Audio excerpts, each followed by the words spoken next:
Rosehip oil can leave mature skin feeling greasy while the dryness underneath remains. When that happens, you may be using it in the wrong order. Tonight, cleanse gently. Leave your skin slightly damp. Apply a fragrance-free moisturizer, and then press 2 or 3 drops of rosehip oil over it. Oil helps seal in moisture. It cannot replace the moisture your skin is missing. That sequence matters because facial oil and moisturizer perform different jobs. Rosehip oil can soften the surface of the skin and help reduce moisture loss. But oil does not supply the water that dehydrated skin needs. Applying it directly to completely dry skin may create an oily layer without fully relieving the tightness underneath. Mature skin is particularly vulnerable to this problem. With age, the skin may produce less of its own natural oil, while changes in the protective barrier allow moisture to escape more easily. Harsh cleansers, hot water, dry weather, and an overly complicated skincare routine can make that situation worse. This is why adding more rosehip oil is not always the solution. Start with a gentle cleanser and lukewarm water. After rinsing, pat your face lightly rather than drying it completely. The skin should feel slightly damp, not dripping wet. Next, apply a moisturizer containing useful water-binding or barrier-supporting ingredients. Glycerin helps attract and retain water in the upper layers of the skin. Ceramides help support the lipid structure of the skin barrier. These ingredients address parts of dryness that facial oil cannot correct by itself. Once the moisturizer has settled, warm 2 or 3 drops of rosehip oil between your fingertips. Press it gently over the face, concentrating on areas that become dry or rough. There is no need to rub aggressively or massage upward in an attempt to lift the skin. Extra pressure will not force the oil into deeper tissue or tighten loose skin. Think of rosehip oil as the finishing layer, not the entire routine. Its fatty acids and antioxidant compounds may help support the surface of the skin and make it feel softer and more comfortable. But it should not be presented as a natural facelift, a replacement for sunscreen, or an equivalent to prescription retinoid. A realistic first result is not the disappearance of deep wrinkles. It is skin that feels less tight, looks less flaky, and remains comfortable for longer. Using it consistently in the right role is more important than applying a large amount. That leads to the second mistake: treating the number of drops as though it determines the strength of the result. When 2 or 3 drops do not produce an immediate transformation, it can be tempting to apply half a dropper instead. More oil, however, does not necessarily create more benefit. It usually produces more residue. Excess oil may transfer to your hair and pillowcase, make other products pill, or leave the face looking shiny without improving the underlying dryness. For most people, 2 or 3 drops are enough for the face. You may use another drop for the neck if your skin tolerates it. Beginners also do not need to apply rosehip oil every night. Start 2 or 3 evenings per week.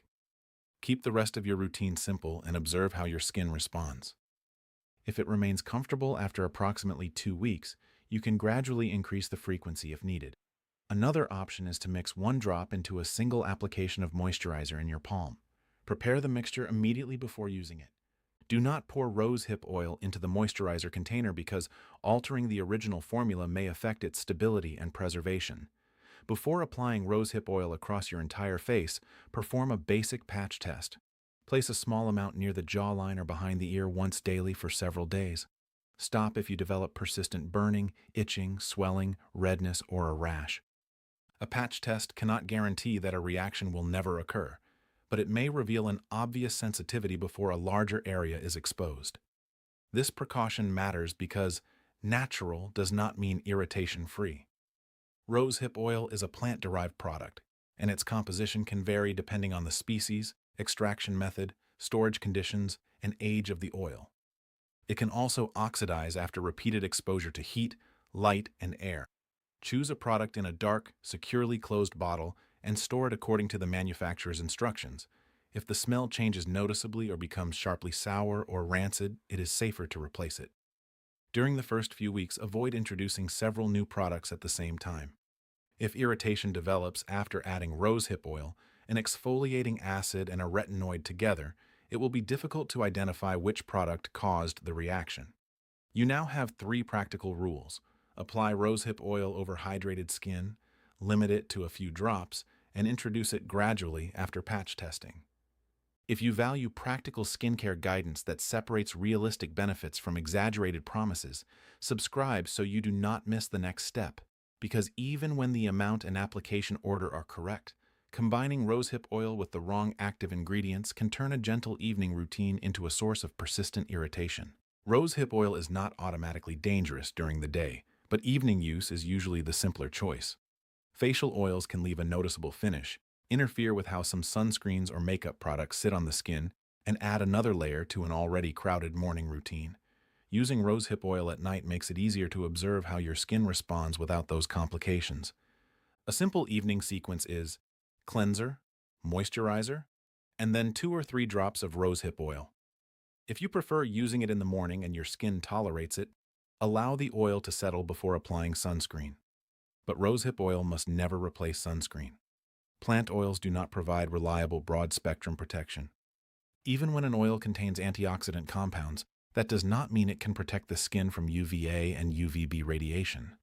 For mature skin, daily sun protection is far more important for preventing additional discoloration, roughness, and premature skin aging than any facial oil. Use a broad-spectrum sunscreen with an SPF of at least 30. Apply an adequate amount to the face, ears, and neck, and reapply when prolonged outdoor exposure makes it necessary. Some people also worry that rosehip oil naturally behaves like prescription tretinoin, and therefore must never be exposed to daylight. That comparison is misleading. Rosehip oil and prescription tretinoin are not equivalent products. Rosehip oil should not be expected to produce the same effect on wrinkles, pigmentation, or collagen. It also should not be used as a substitute for a dermatologist-recommended retinoid. The reason to begin with evening use is practical. It simplifies the routine, reduces layering conflicts, and makes irritation easier to identify. But timing is only one part of the decision. What you apply on the same evening can matter even more. Rosehip oil may feel gentle, but it cannot protect the skin from an excessively aggressive routine. Problems often begin when someone uses an exfoliating acid, a retinoid, a strong vitamin C product, and a new facial oil in the same evening. When burning or peeling develops, the natural oil is expected to repair the damage while the irritating routine continues. A facial oil cannot compensate for repeated barrier disruption. If you currently use prescription tretinoin, retinol, glycolic acid, lactic acid, or salicylic acid, introduce rosehip oil on a separate evening first. This does not mean that these products can never appear in the same routine. It gives you a clearer way to evaluate tolerance. For example, you could use your retinoid on Monday and Thursday and test rosehip oil with moisturizer on Tuesday and Saturday. Once your skin is stable, you can decide whether combining them is necessary. Many people will not need both every evening. When using a retinoid, rosehip oil may function as a final emollient layer over moisturizer. It should not be described as a way to make the retinoid penetrate deeper. Increasing penetration could also increase irritation, which is not the objective. Vitamin C creates another source of confusion. Vitamin C has legitimate roles in skincare, but it is not mandatory to apply a vitamin C serum immediately before rosehip oil. A well-formulated vitamin C product can be used separately, often in the morning beneath sunscreen, if your skin tolerates it. Adding vitamin C simply because rosehip oil supposedly requires it to build collagen creates an unnecessarily complicated claim.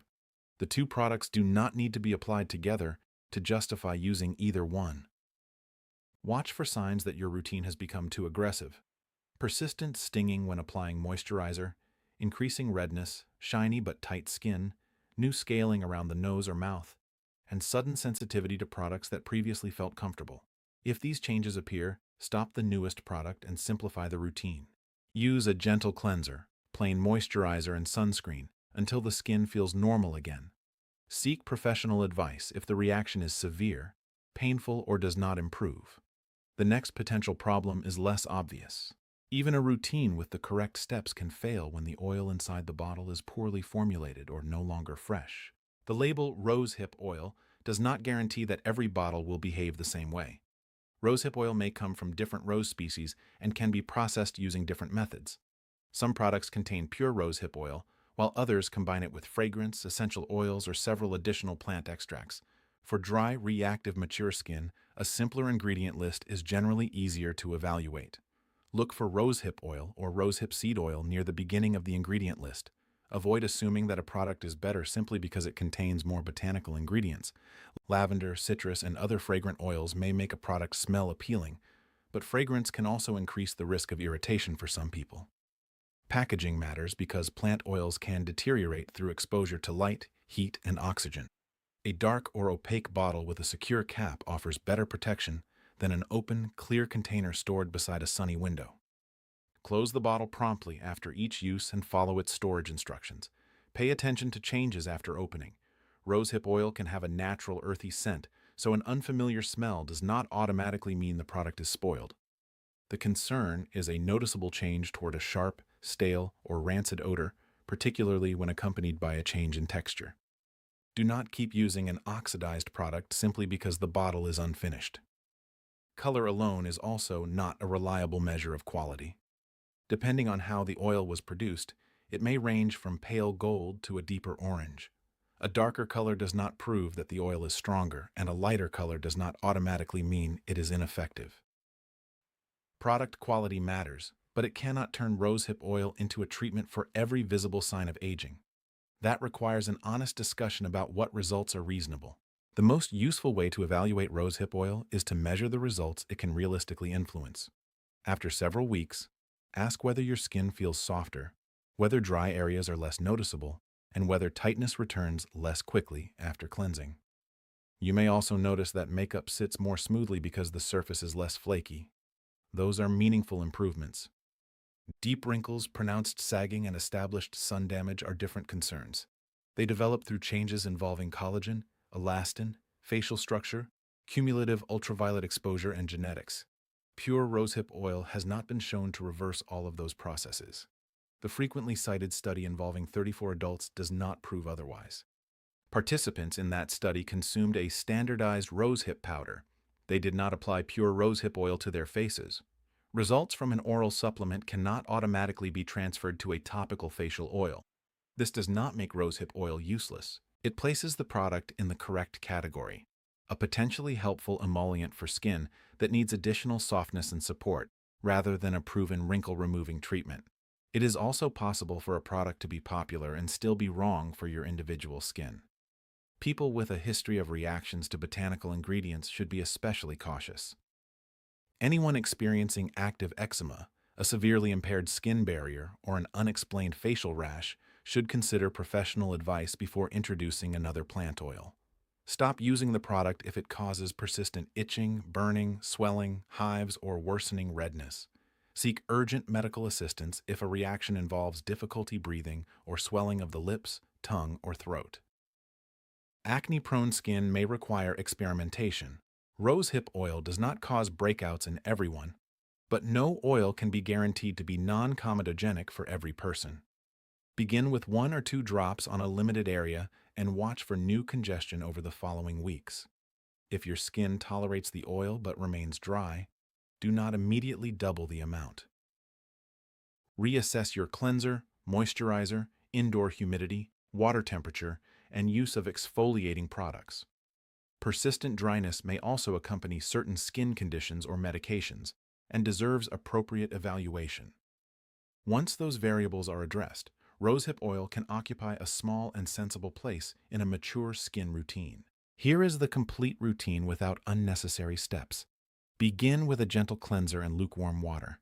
Pat lightly, leaving the skin slightly damp.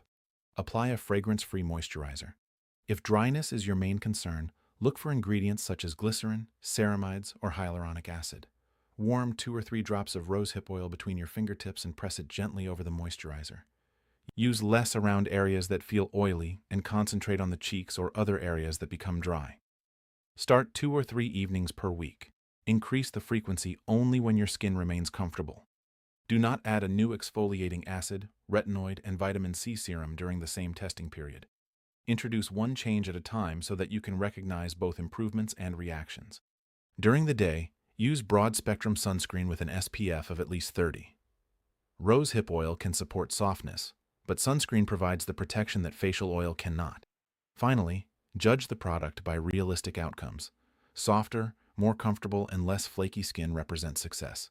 Rosehip oil does not need to erase every wrinkle to earn a place in your routine. The most important correction is simple. Do not apply a large amount of oil to dry skin and expect it to perform the job of an entire skincare routine. Supply moisture first, support the barrier with an appropriate moisturizer, and use rosehip oil as the finishing layer. Rosehip is only one option, however. Different facial oils have different textures and may suit different skin concerns.